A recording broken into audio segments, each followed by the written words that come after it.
On today's episode of Crappy RV, I'm in the back bathroom of a 2024 Alliance Paradigm 395DS. So the back bathroom shower we weren't using. We were just using it for storage. But, as you know, my front bathroom has to be ripped out because of the mold problem and the leak that happened. So I come to use this one, and this is the shower knob that was back here. And as you can see, the little shower knob broke off. So I had to replace it with the one up there. So I go to replace it, and there's an access panel down here for the water shutoffs. And I went to shut the water off, and there's a pipe from this drain that goes right here.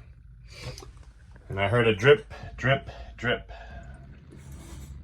Well, I went to turn the back shower on, and I heard water dripping. Here's the water dripping in our back shower. I've tightened that as much as I can. Don't know what to do.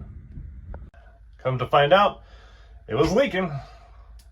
Had I not had a broken valve there and had to switch it out with the one up there, and I had been using this the whole time, that drip would have been dripping underneath the RV for the past 6 months.